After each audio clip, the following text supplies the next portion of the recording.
Well,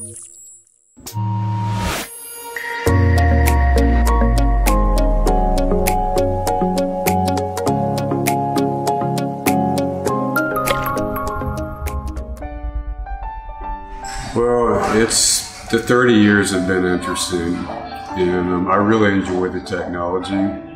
So the technology side of the business has always been fun. The business side of the business has been up and down, and there's been good times and bad times, but I guess all I can say is it's been an exciting ride. I think what keeps a product fresh really is new development. In development, we're always balancing keeping the product stable, fixing bugs, making our core functionality strong. But at the same time, it's like in any organization, new blood, new people helps keep the organization fresh and alive. And a product, new development keeps it fresh and alive. And so now, as we announced again in the conference this year, we're venturing into the CAE space. And I feel like there's a broad enough range of applications that we can release over time in the CAE area that's going to continue to energize the product for a long time. 2019, what characterizes this release for me is that we did so many small enhancements and improvements. It was maybe more than 800 improvements. And I think that adds up to a product that feels better.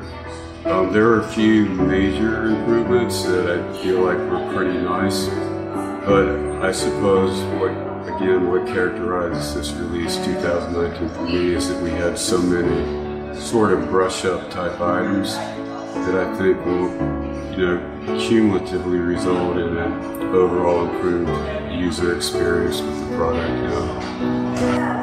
In 1 to 2 years, our key focus will be one on mold design.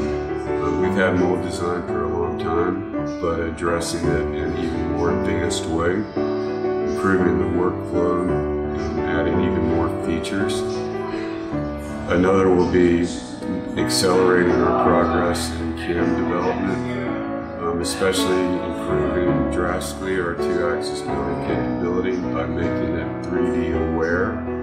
So we'll be taking some of our 3D milling technology and putting it into 2-axis milling in ways that will make it considerably more powerful. And we'll be continuing to address putting more focus into mill turn, machining simulation.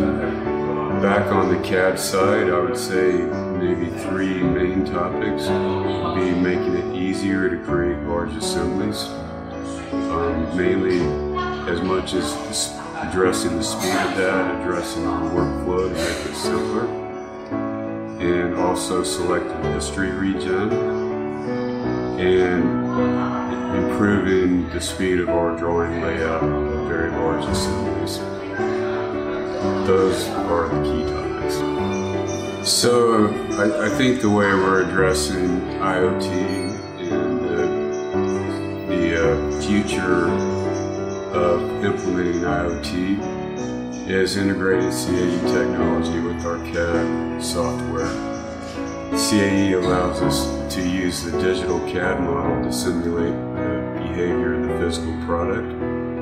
IoT provides smart sensors that can provide data back to our CAD system, but we can't do much with that data in terms of improving the design of the product or optimizing its behavior unless we have simulation capability or physics-based simulation.